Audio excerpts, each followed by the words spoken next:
Welcome to the Good Faith Podcast, where friends who follow Jesus help each other make sense of the world. This podcast is produced by a 501c3 organization.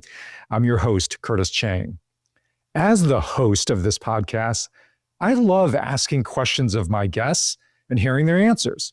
For this episode, however, we're switching it up and doing something we've never done here on Good Faith. I'm going to be the one answering another host's questions. Recently, I appeared as a guest on Lee C. Camp's wonderful podcast, No Small Endeavor. Lee is an award-winning teacher and professor of theology and ethics, and No Small Endeavor is a Signal Award-winning podcast that explores what it means to live a good life through conversations about culture, ideas, and the habits that help people flourish. In my conversation, Lee did a great job in drawing out from me how my own life story led to my current work here at Good Faith. If you've been a listener, I think you'll appreciate hearing my personal backstory behind what you've heard here. If you're relatively new to Good Faith, this episode is a good introduction to the key themes that animate this podcast. It was really fun to be on the other side of the microphone, and I hope you'll enjoy this special episode. As always, be sure to follow Good Faith wherever you listen to podcasts. And if you follow this conversation, be sure to follow No Small Endeavor too. Now, here's my conversation with Lee C. Camp. Hello, friends. Lee C. Camp. You're listening to No Small Endeavor. This is our unabridged interview with Curtis Chang. Curtis is the founder and leader of the organization Good Faith, a nonpartisan nonprofit that helps Christians think about how to bridge the what many would see as the divide between faith and politics, and focuses, as you'll hear in the interview, a lot on the how as opposed to focusing exclusively on the what of politics. And rather than always being constantly obsessed, we might say, with the what of politics, policies, what kind of thing to try to get in place by hook or by crook, Curtis is asking us to focus more on the how, and that there's a great deal of wisdom in Scripture, especially places like the Sermon on the Mount, on the how, namely things like don't lie, like a refusal to demean one's opponent, like even the practice of loving one's enemies. Lots of fascinating conversation. But at the top of the interview, what you'll hear is a conversation about Curtis's experience as an immigrant. He and his family came to the United States from Taiwan when he was 3. And this is one of the things I have found myself increasingly interested in, I don't know why, in recent interviews, of asking questions about early childhood experience and how that has led to the kind of work someone has done in the world. And you'll hear a lot of remarkable conversation about Curtis's experience as an immigrant and how that has informed the kind of work he has sought to do in a number of different areas of work as what he calls a bridge builder, trying to find a way to get from one cultural specificity to another. Lovely conversation. Here's Curtis Chang. Enjoy. Curtis, welcome to No Small Endeavor. Oh, I'm really glad to be here. Me Thank too. you for having me. Yes, we have a lot of friends in common, so it's nice that we finally get to talk and get to visit. So grateful to be with you.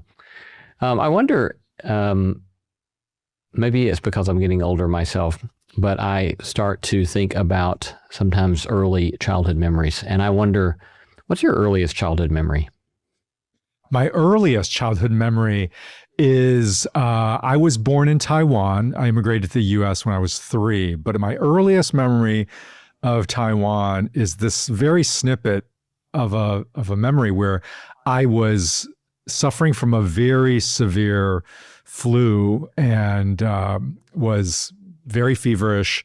And, you know, what they did in those days was to bundle you up and try to sweat out a fever. And I remember being just like drenched in sweat.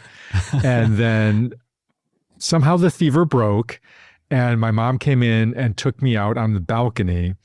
And I just remember the fresh, cool air blowing over me, feeling safe in my mom's arms and looking out over Taipei. And just one little snippet on that. I visited with my extended family, my brother-in-laws and sisters, back to Taiwan just a few months ago. And we somehow, through a magical confluence of GPS, Google Maps, and an old photo, we actually ended up in that very building looking upon that very balcony with the railing. And it just brought back that memory. So that's why it's so fresh in my mind. Wow, remarkable. So you said your family immigrated when you were 3? Correct. Yeah. Do you have any vivid early memories about the immigration process and coming to a new country? Well, memories are funny because early memories in particular, because you sort of get a little confused what's an actual memory and what's a photograph that you just have. And that now becomes a memory. Right. I have a photograph of us landing in Chicago. And I do think I remember that moment. And I remember seeing my dad for the first time in 2 years because he immigrated to the States ahead of us to prepare the way. And I remember hiding behind my mom because I wasn't sure I would recognize him. Because remember, he left when I was a year and a half old. And then when my mom pointed out, that's your dad, I ran over to hug him. But it was this sort of moment of like, is he going to remember me? Am I going to remember him? When you think about that experience, the notion of cultural displacement, do you remember any sort of experience early on of cultural displacement, or would that be something that only perhaps an older adult would have experienced? No, very much so. I remember in the playground, this is the 70s, and fellow playmates, fellow students making the slanty-eyed move, you draw your eyes at me, calling me chink and things like that. So that's pretty displacing, Lee. Yeah, so. Indeed. Yeah. How would you, if you kind of abstract out of some of those early experiences into the work that you've done with your life, how would you think in terms of your experience as an immigrant having informed the things that are very important to you in the work that you've done? Well, immigrant to succeed in a new society, new culture, and eventually, as I have, when I was 8, become a citizen of that state and a full-fledged member of that culture, while at the same time having your past and also a present reality of being in a Chinese American community, eating Chinese food, speaking Chinglish in our house. Even as that term Chinglish suggests, you end up being a bridge person. You end up bridging two cultures, and that's your essential reality. You're formed to be that kind of person. And I think that has formed me in my vocational work. And I can give 2 examples of that. In my career as a consultant, running a consulting firm that served nonprofits, my firm's business model that I came up with was to take these Silicon Valley professionals who had all of these professional skills in marketing, strategy, technology. And I was a pastor at that time. I changed roles from being a pastor to running this consulting firm precisely because as a pastor, I felt like my congregation, who are all made of Silicon Valley professionals, were disconnected from using their professional skills to serve the secular world, so that their Christian faith was something that happened on Sunday morning, but didn't connect with the world of secular civic institutions like the homeless shelter, like the after-school program, the environmental nonprofit. And I really wanted to bridge that. I really felt like my own sense of calling, sense of who I was wired, my faith, should be this bridge between the world of faith and the world of, secular nonprofits doing good for the common good. And so my firm was created to bridge that and bring those skills and expertise from the world of faith, the world of church, and really bring it in service to the wider common good. So that's just one example. I can give more, and we can talk more about that particular bridging dynamic in my life. Yeah, right.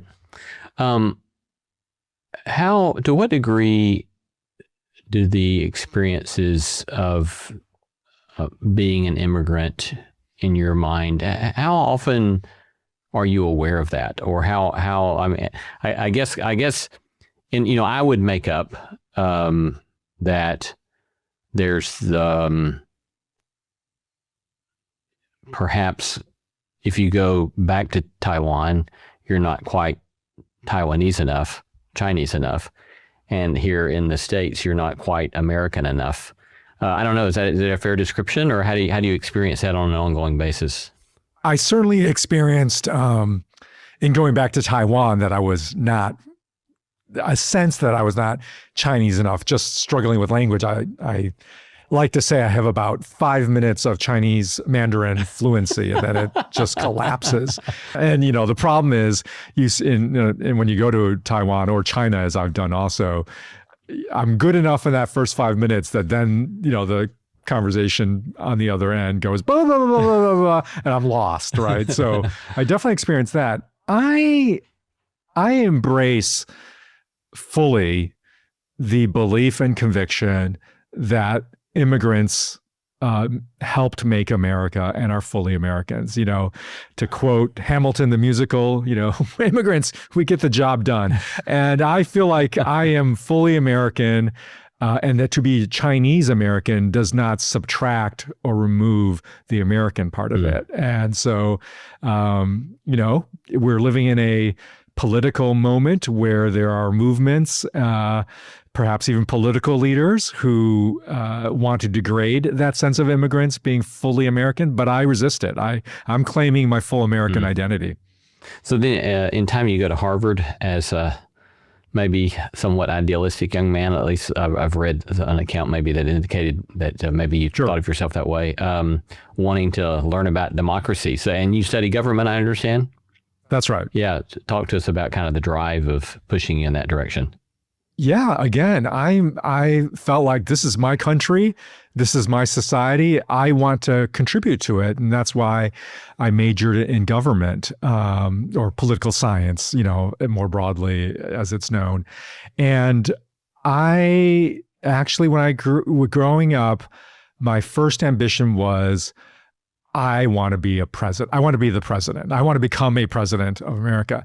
Then I discovered at some point in the Constitution, oh, wait a minute, I can't be a president because I wasn't naturally born. So what's next best? So I grew up in the 70s, and my role model was Henry Kissinger. So German born, not a natural born, but shaping clearly, he's on TV regularly, shaping the role of America in the United States. So that was my role model. And that's why I went to Harvard. Kissinger, not the only reason, but when I arrived, Kissinger went to Harvard, as an immigrant, was a government major. There were professors in the department who actually had taught Kissinger. And so that was my dream. Like, I'm going to be the Chinese American Henry Kissinger. Yeah. Now I understand perhaps that you began to think somewhat differently as well about Christian faith when you're at Harvard? Yeah, again, this sort of speaks to my bridge identity, because in many ways, my Christian spiritual formation growing up was in a very conservative, quasi-fundamentalist church, which really at that time just sort of sequestered off faith from the wider world. There just wasn't a connection between, here's what your faith means as a citizen, as a participant, as a potential next Henry Kissinger.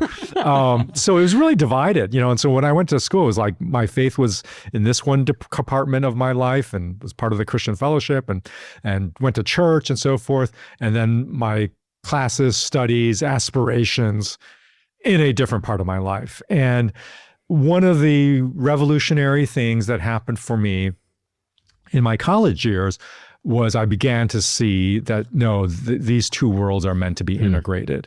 And the life of integrating and connecting in a way that both sides, both the world of faith and the world of secular institutions, that both are blessed when those two worlds can be properly integrated. Not one dominating the other, but one and each one blessing the other.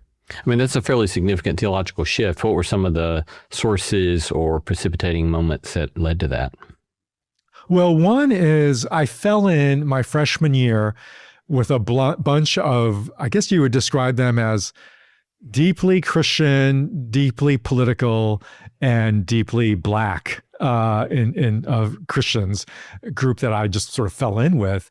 And they were the first ones who introduced to me a theology, a way of thinking about God that was really holistic, that cared about the world, cared about the poor and the oppressed, along with the other things that I'd been brought up to care about as a, kind of fundamentalist evangelical. And it just was like, oh, all of these things kind of hold together. God is both the God of my private life, of piety, of prayer, of church going, and also the God of the world out there, the world where justice matters, where caring for the poor, where, public health, like all of this matters.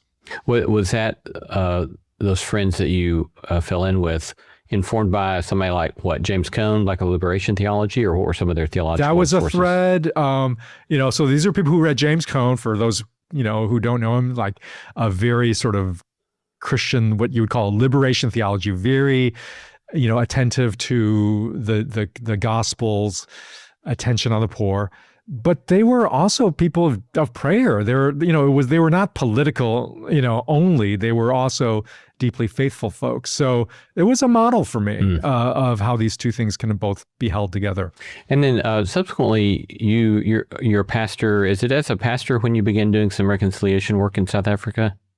I was not a pastor. I had gotten a fellowship, a Rockefeller fellowship, to go to South Africa, and then I chose to use that fellowship, to live and work in Soweto, South Africa, biggest black township there, at the tail end of apartheid.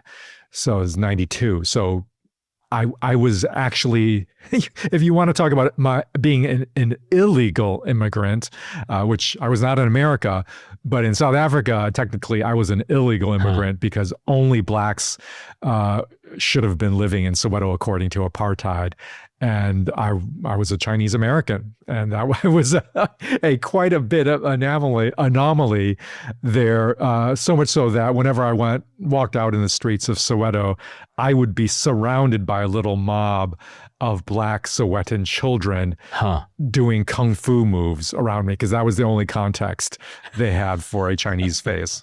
So, what are things that stand out to you about that season of your life that you began to see, or that you carried with you from that point Well, forward? when I entered that, I had just graduated, and I was really torn vocationally between whether I was called to go into ministry or whether I was called to go into academia, become a secular professor, or professor in the secular academic world. And I carried that sense of being torn going into that year.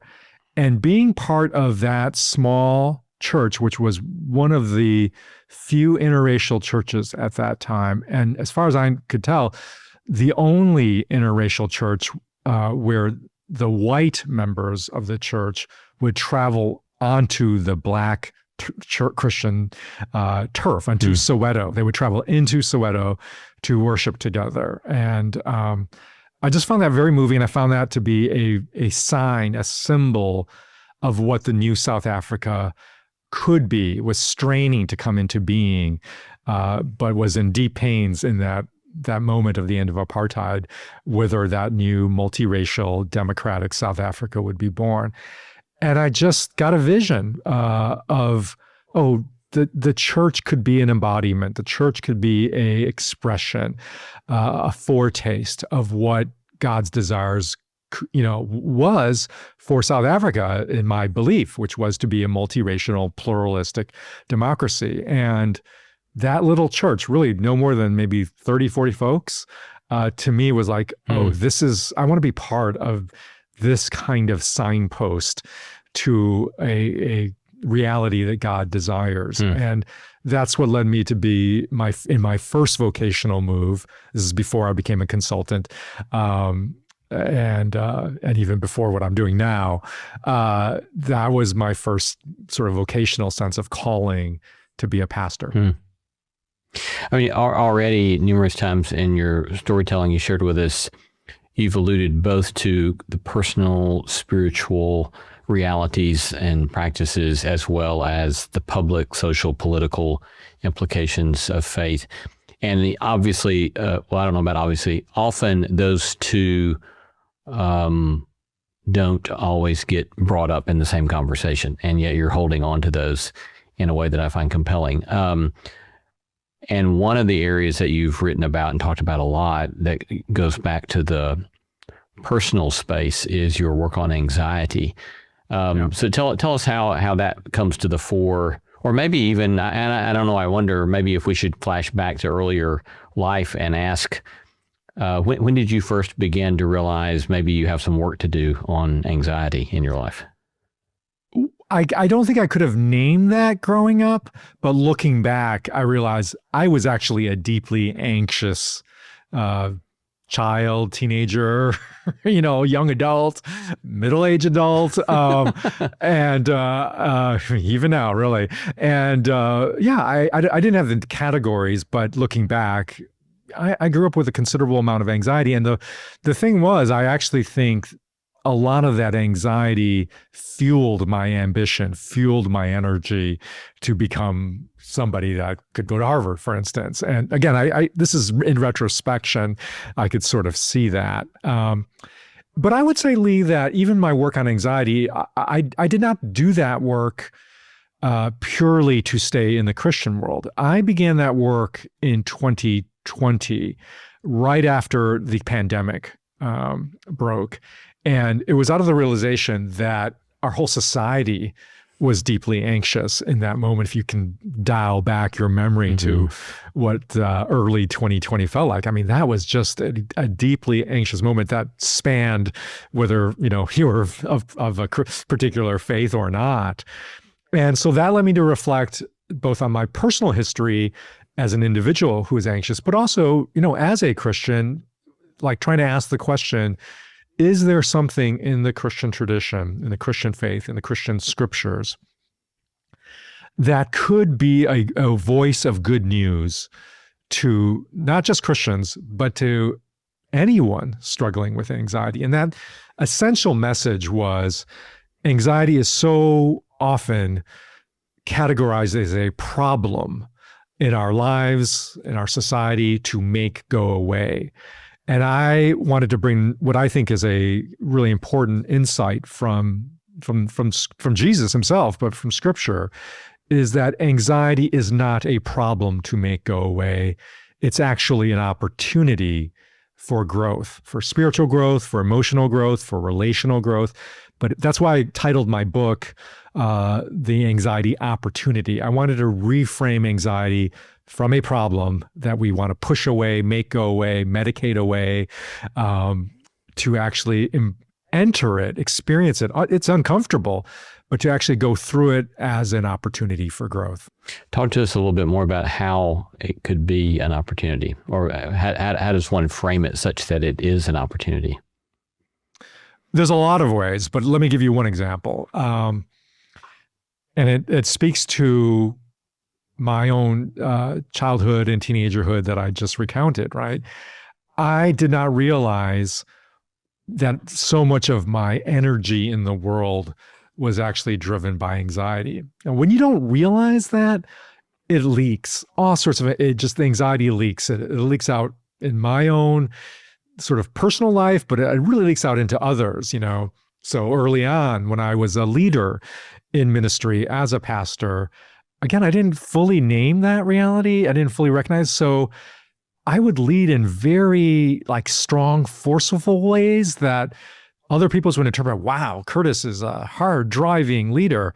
When in reality, the emotional core of that was I was anxious. I was so I wanted to control things. I wanted to make sure things happened in order to respond to my anxiety.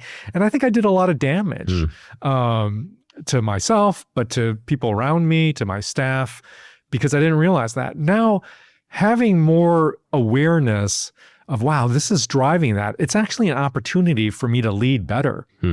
For me to lead not out of a drive to somehow deal with my own anxiety, but for instance, to have compassion on the people I lead, to recognize they're anxious as well. And how can we name that together?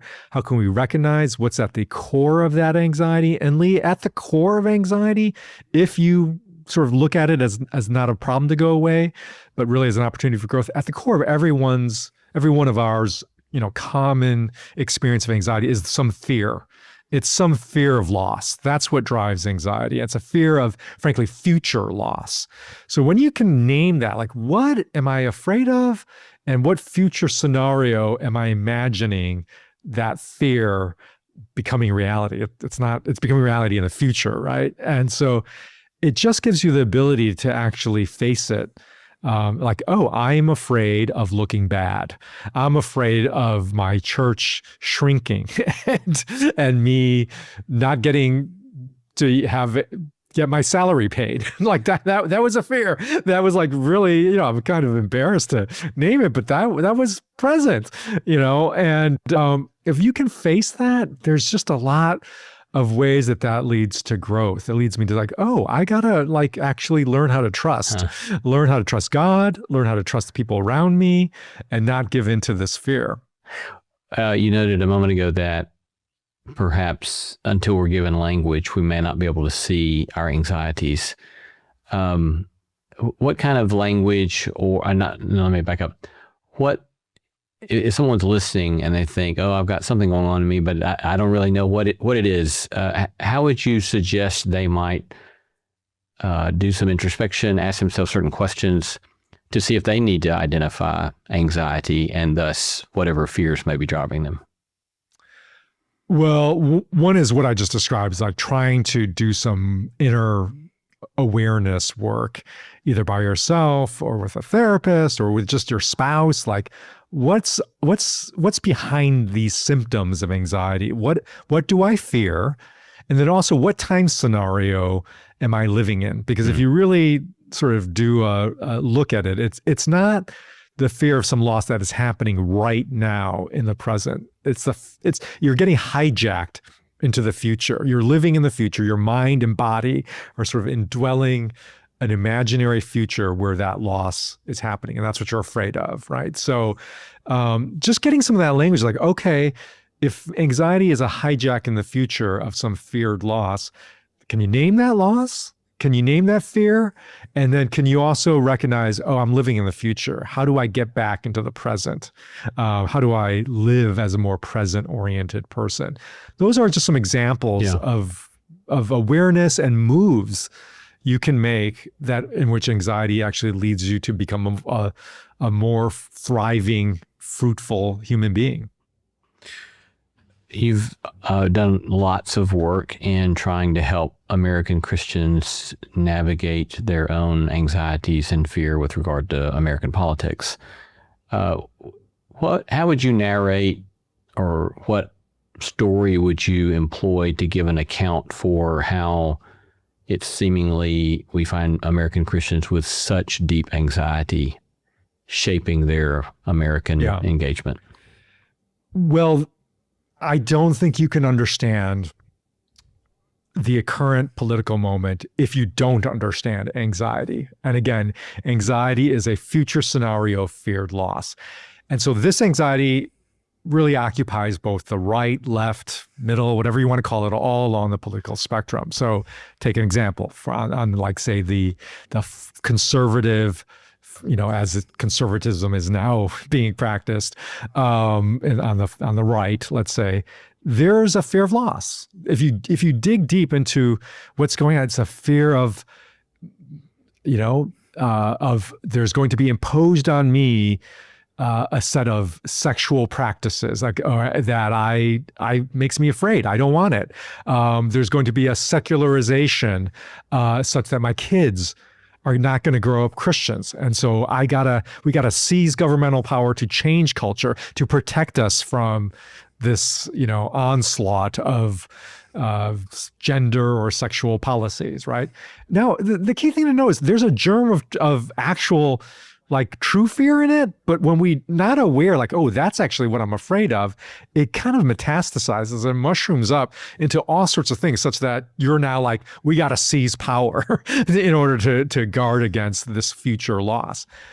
Let me go on the left, right? There's this sort of fear oh my gosh, religion is looming its head as a presence in life. That's going to mean people are going to, shove things down my throat, sort of religious, conservative values.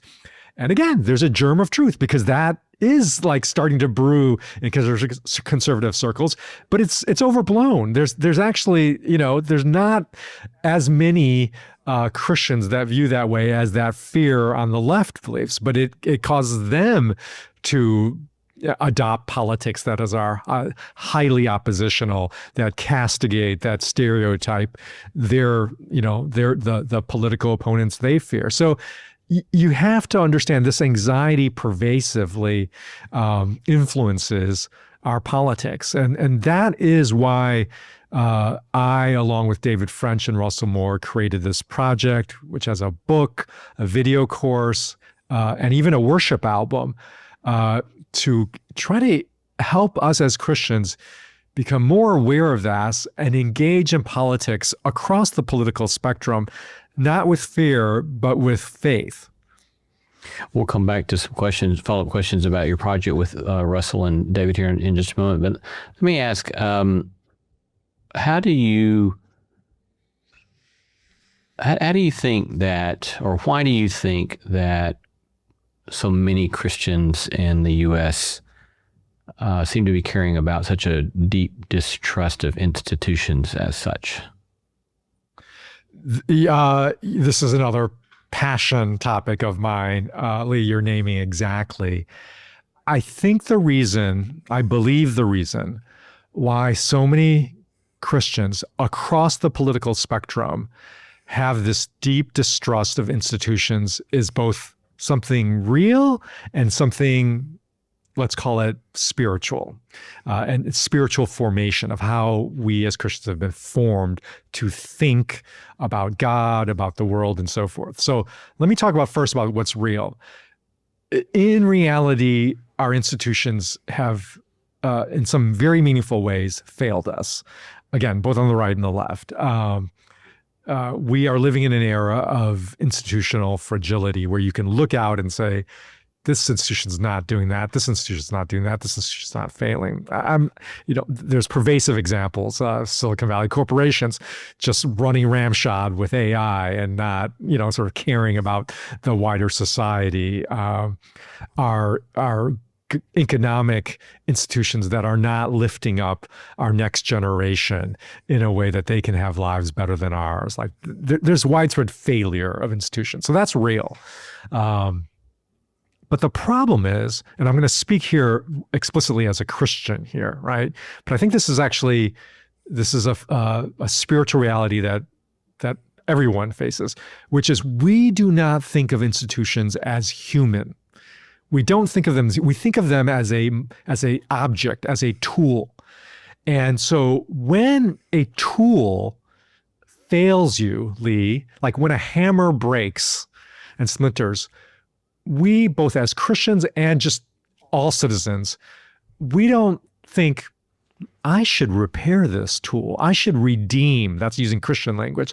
I should repair and redeem and heal this hammer. What do we think? No, we throw that hammer out because it's much easier to get on Amazon a $9.99 hammer, right? Because it's just a tool. Let's just get another tool.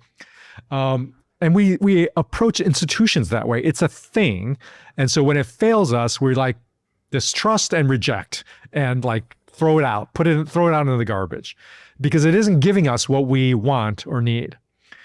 But let me ask you, both as a Christian and as just a human being, suppose your best friend failed you in some way. They didn't come through in the way that they didn't show up in the way they were supposed to show up, and so forth. Would you, or your spouse did that, right? Would you just say, well, forget that person, let's chuck that person in the garbage? I don't think you would, right? Right. And as a human being, whatever your religious faith, we just no, you don't do that to other human beings. As a Christian, you especially don't do that because you have been formed to know that other individual is a human being made in the image of God. And so they have an inherent worth and dignity beyond what they deliver to you instrumentally, right? My argument and belief, which I believe is deeply biblical, deeply scriptural, is that human beings represent, they image God as individuals, certainly, and as institutions. They do that institutions are the collective human imaging of God. And the Bible very much teaches that the imaging of God and the expression of human dignity and worth is not just the individual exercise. It is also collective. It is also something we do together. And that's what an institution is. It's human. An institution is made up of human beings. It's not a thing. It's a human reality. It's a human collective expression of humanity that is meant really to image something of God to all people.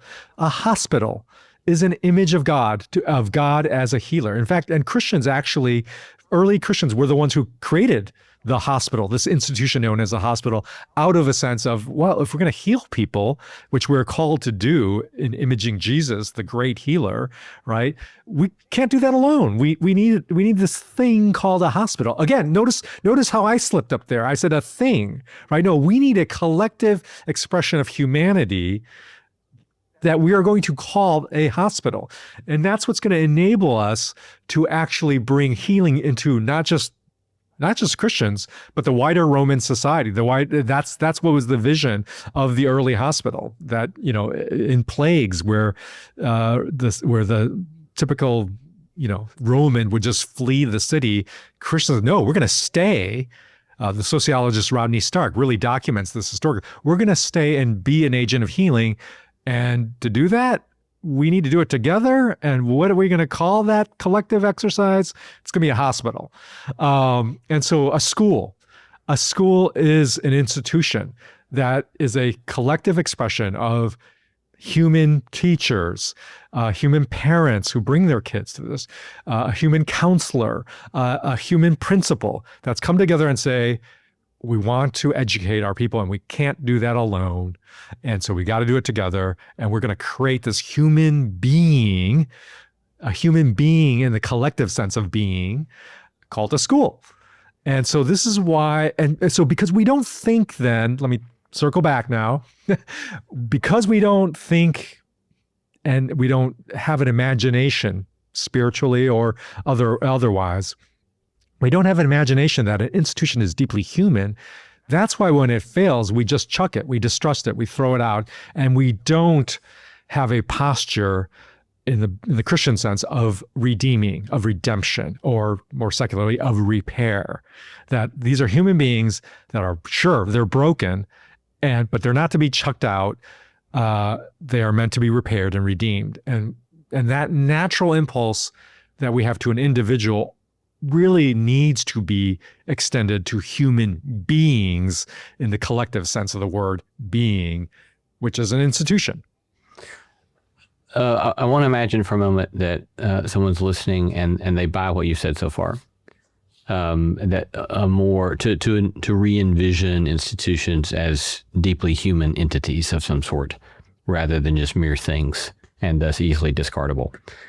But I also would imagine that it's the experience of a lot of folks that institutions of whatever stripe always seem, or maybe I'm using different language, often seem, maybe always seem, to multiply some of the worst parts of humanity. I'm thinking, for example, Reinhold Niebuhr's famous book, Moral Man, Immoral Society. And then I remember him saying at the end of his life that if he was going to retitle that book, he would have called it Immoral Man, More Immoral Society. It just said that the societal embodiments of humankind always seem to multiply the ugly parts of us. I don't know, but what do you do? What do you do with that? I think institutions are exactly right. They multiply humanity. They are an expression of the Genesis 1 commandment from God: go out in the world and multiply, right? And that means multiply not just in individual numbers, but multiply the human presence, multiply the human impact on the world. Now, we as Christians believe in this reality called the fall, which is all humanity is both reflective of God and also distorts that image of God. They are broken, right? So you're absolutely right. Human institutions are like this multiplier. They multiply what is both good and right and God designed about humanity and the ways in which humanity is broken, is fallen, and needs redemption and repair. You're exactly right. But don't lose sight of the multiplication of the good. Again, Lee, you break your leg or you get cancer, God forbid, or something like that, right? You're not going to be able to heal yourself. You're not going to be able to, even your neighbor's not going to be able to heal you. Your healing of a broken leg or cancer, again, just to use my analogy, relies on institutions. And by the way, I have good friends who are suffering from cancer right now. They are dependent on this whole long chain of institutions for their life, for healing or prolonging their life. Not just the hospital, but like medical colleges that train those doctors and nurses and so forth. The drugs they're taking, it's not like some individual cooked them up in their garage. It took a massive set of institutions, universities to do the research, the FDA to test and approve, drug companies who will distribute, their supply chain, the pharmacy, right? It's like this whole long chain of institutions that I believe reflect some aspect of God, even if they're not, and most of them are, almost all of them are not explicitly Christian, but they still reflect something of God's design for humanity to thrive by multiplying their impact. Without institutions, that good, that deep good is not possible. Now, of course, that also means they multiply the bad. These institutions make room for corruption, for somebody to, some institution to run a drug scam or whatever, right? Like, of course. But that's true of every human reality. That's true of you and me. We multiply in the world something really good, and we multiply in the world some things that are bad. That's just human reality. So institutions are no better. They're just a multiplier of both the good and the bad. What first got you especially interested in this particular topic is worth a lot of your attention?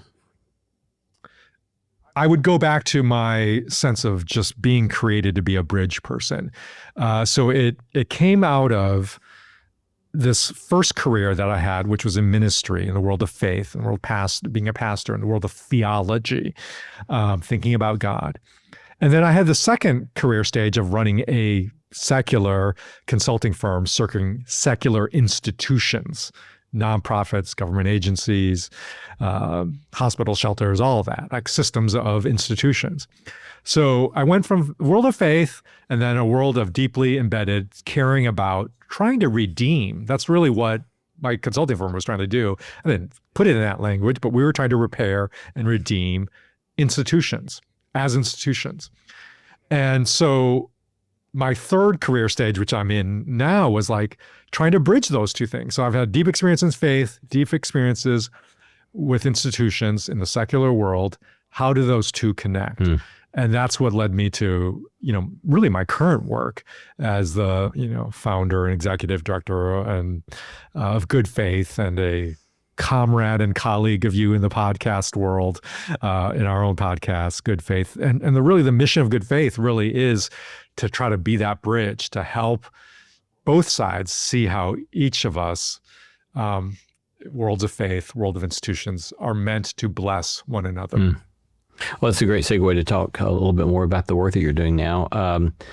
It seems that one of the things that you're saying, for example, in your after party project that you mentioned a moment ago, is perhaps more a focus on the how of politics as opposed to the what of politics. So unpack that for us a bit.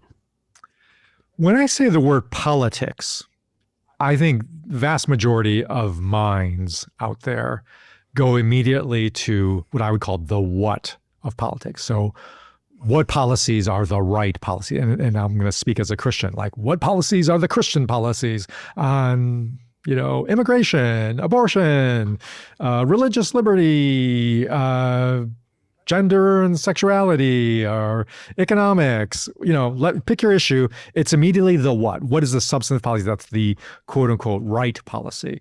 Or what party is the right party that should be in power? What should my vote go to? What candidate presidential candidate is the candidate that I should vote for? I'm not saying that's not important, or that even our ideological or our religious convictions should shape that what. But what we neglect when I say the word politics is the how. That politics is as much, and I would say in some ways more, about how we treat each other, how we resolve our differences, which are going to be there, how we resolve enmity. And so like that, all those sets are how we do that are true regardless of the what you hold. And the central argument, the central truth that the after party is trying to advance is that in actuality, you can trace a much straighter line from Jesus' teaching, say on the Sermon on the Mount, to the how of politics versus the what. I mean, read the Sermon on the Mount. You can try to say there's a line that I can draw there to like what should be our policy on the border, but man, it's a fuzzy line and it's very circuitous. And guess what? Somebody else could draw a very different line and it could be pretty much equally plausible as the line you're trying to draw. So the Sermon on the Mount does not tell us very much about specific policy on any issue, frankly. But it has a lot to say on the how. Do not lie. So don't foster or spread any mistruth. Be really committed to truth when you engage in any discussion on these issues. Be really committed to truth. Be really committed to loving your enemy. Right? That's crucial to the Sermon on the Mount. Do not mock your opponents. Do not say raka, right, which is the Hebrew word for you idiot, you moron, you fool. And so, like, what are you posting on social media? Are you posting some equivalent of mocking, of saying, look at these morons, look at these idiots on the other side?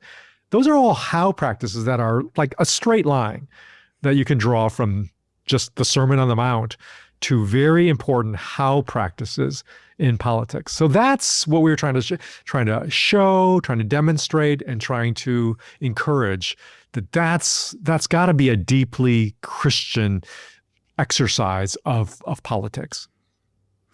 You said a moment ago on distinguishing the how and the what, that you're not downplaying the significance of the what.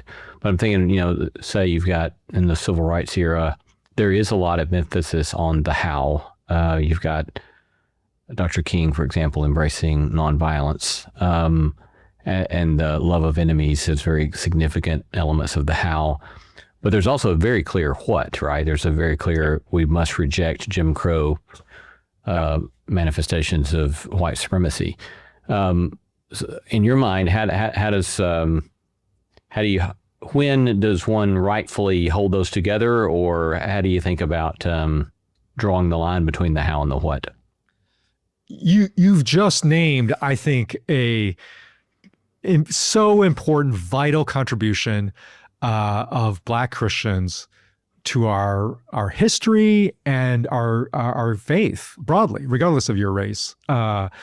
And any other identity. Like that civil rights movement is a perfect example of how you wed the how and the what. You can't separate in King and the civil rights movement at its best. You cannot separate the what and the how. Those were both equally important to King, right? He would have rejected, and he did reject, the sheer use of force to get a otherwise good what. Like he explicitly said, we cannot use violence, for instance, to just grab enough power to impose our vision of what, like, society, and specifically Southern society, should be like.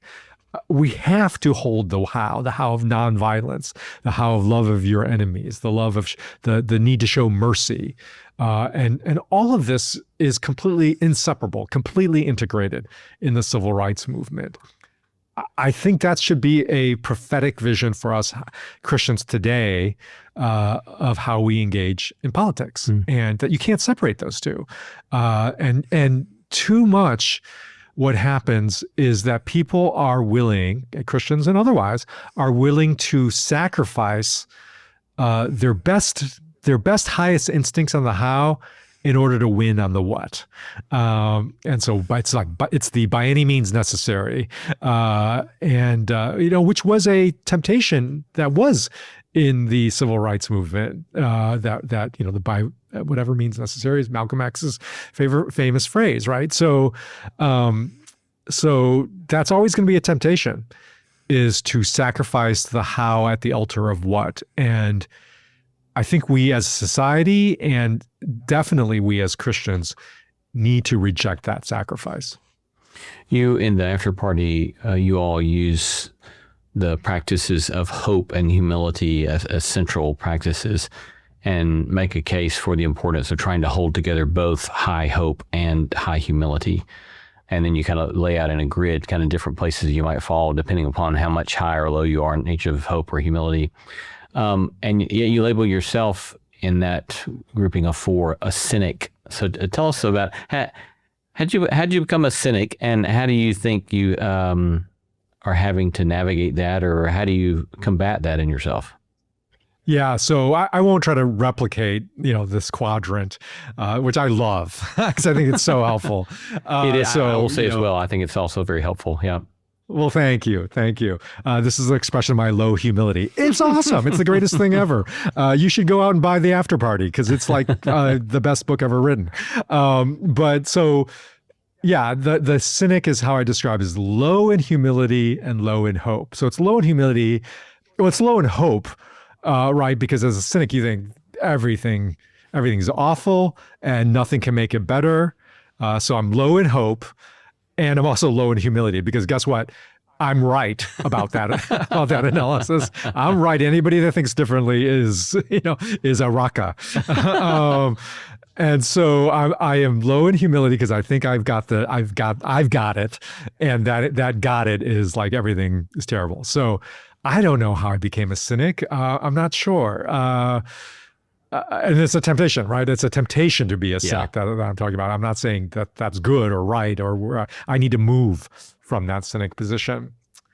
Maybe it has to do with like doing so much academic study of social reality and politics, right? Because I mean, academia as its practice is kind of a cynic's paradise. Like you're taught to analyze things. Right. And when you analyze things, it's just like you're finding the flaw, you're finding the deep structural wrong. And so I've been kind of shaped to look at the world that way, and by my academic work. And so I think that sort of naturally leads to this sort of low in hope, because there's always some deep structural wrong or hidden wrong that, by the way, I've uncovered. That's my thesis. That's my doctoral dissertation. That's my book. That's how academia is structured, is I've got it. So it's a low humility exercise almost by definition. So I think that was a key formative influence for me to become somebody that's low in humility and low in hope. How are you finding? Which is a cynic. Yeah. What practices or relationships are you finding that help you combat that? It's a great question. I think interacting with people who are smarter than me helps me address the low humility thing. That's why I love, being friends with David French and Russell Moore and doing the after party with them and having as guests on our podcast. I just interact with them a lot, and like, they're smarter than me. Both of them are definitely smarter than me. And it's an honor to just relate to them, and it helps me be more humble. Yeah. And then I think hope, what's a good practice of hope? I think for me, it's prayer as the central practice, because in prayer, I am led to see God as the one who holds all of humanity, not me, not even any human institution. It's God. And I can hope in God. Yeah. I can hope that God is the great Redeemer as revealed in Jesus. And that's the reason for our hope. Clearly, American Christianity is a mess right now. How are you hoping in the midst of the realities of all those messes? Well, there's a famous saying attributed to a lot of folks. I think it is rightly attributed to this great theologian named Leslie Newbigin. And he was asked this question, are you an optimist or a pessimist? And Leslie's response was, I am neither. I believe in the resurrection. And what he means by that is, hey, if you're looking for optimism defined as just things are going to get better in the next 5 years or 10 years or 15 years or some horizon, or if you're a pessimist and you're thinking, man, things are just going to keep worse and worse getting next year or the following year and so forth. If you think on that time horizon, I as a Christian don't think on that time horizon because I believe in this historical reality that I believe in called the resurrection. And the core message of the resurrection is already God in Jesus has defeated the force of decay and death. But it hasn't been fully enacted yet. Like it's been defeated in some ultimate sense in the cross in Jesus. It just hasn't been implemented yet. And it won't be fully implemented until the final resurrection when all of us human beings. And by the way, I really do believe that resurrection of that human being includes institutions, okay? Which is, I know, a radical thought for many, but it is going to be a grand resurrection of all human reality, both individual and collective. And that's when this victory over death, decay, injustice, and wrong, and disease and death, is going to be finally redeemed, finally healed, finally repaired. And so that's the time horizon. And we don't know when that's going to happen, when that final, we know the first resurrection happened, some 2,000 years ago, or we believe that. And I think history has a lot of evidence to point to that truth. But we have zero guidance for when the second final resurrection that encompasses all of collective humanity. But that's my hope. I'm hoping in that. So am I an optimist or a pessimist in the next 5, 10, 15 years? I neither. I don't know what's going to happen. I believe in the resurrection. You've made your living in many ways by generating words. You get exhausted, just tired of trying to find new words? I don't know. I like to talk. Yeah. I like talking with you.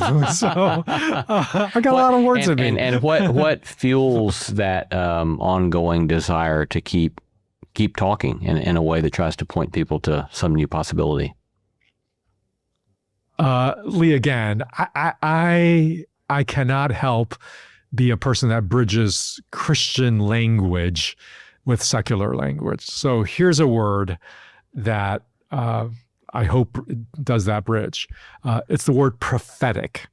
And so there's an identity in the Christian tradition that's called a prophet. And by that just means I am called to bring God's word into the world for everyone, certainly for the people of faith, but it's a word that has implications, has ramifications for how the people of faith engage, interact, bless the wider world. That's the role of the prophet. I just have this sense that, I was made by God. I was created by God to be a prophet, and by the way, the Christians have, and the Jewish scriptures have this, sort of categorization. Actually, I don't know if it's the Jews or the Christians that imposed this, but it's like major or minor prophets, right? There's the big ones, Isaiah, Ezekiel. There's the minor ones, Joel, Amos. I'm a prophet in the minor sense of that word. I'm in the grand scheme of things, I'm a very, very little, but that's how God created me, is to bring the word of God as best as I can discern it, as best as I can ascertain it, and somehow translate it to be hearable by the people, first the people of God, and then as it flows out into the world. So if you're a prophet, you're trying to be responsive to the word and the specific words that surround the word, the big message. So I hope I'm hearing and spreading the right words. That's a hope. That's another expression of hopefully hope, and hopefully getting better on the humility front. But that's my hope, is that I can bring a word that in my little corner of the world that I have influence brings people to hope. I think I read that you have been practicing contemplative prayer. Is that correct? What's that practice look like for you, and what's it meant to you? Contemplative prayer is a deeply ancient Christian practice that's really oriented, interestingly enough, not around words. It is about silence. It is about stilling your mind that, in my mind, otherwise is filled with so many words. And it is quieting, silencing that mind to just be silenced out of a belief that God does speak through words, certainly, and through silence and wordlessly. And I think I have gravitated to the practice of contemplative prayer precisely because my mind otherwise is filled with so many words, and my work in the world is filled with so many words that I can over-index on the wordy aspect of faith and life in the world. And so I need to balance that with wordlessness, with silence. And that's the essence of what contemplative prayer is. For those who are unfamiliar, can you give any more description of what the shape of that practice, or how one leans into that or experiments with that? No, Lee, because as practitioners of contemplative prayer, we're called the silence. So I'm not going to cover that with any words. It's if you're interested, dive deeper. I don't have any words for it. Yeah, thank you. Been lovely to talk to you, Curtis. Thank you so much for your work, and we're grateful. Where would you like for folks to find more about what you're up to these days? Best place is to go to goodfaith.org, and you can then sample our podcast, our weekly podcast called Good Faith, the courses we have on anxiety, on politics, on institutions. We've got 3 courses on exactly those 3 topics: anxiety, politics, and institutions. You can take a course. You can get a book, buy our book. We currently have a book I've written, both one on anxiety called The Anxiety Opportunity, one on politics called The After Party. You can check out especially the After Party Project, which has a video course, a book, as I've said, and a worship album. So find all of that on goodfaith.org. How's that for a plug? That's a great plug. Great place to end. Right. Thank you, Curtis. Great to be with you. It's great to be here. Thanks for having me.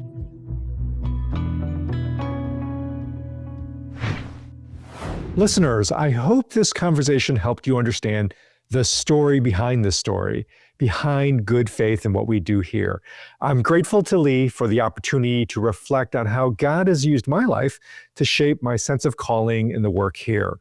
If you enjoyed this conversation, check out Lee's other conversations at No Small Endeavor with leading authors, scientists, artists, theologians, and thinkers exploring what it means to live a good life.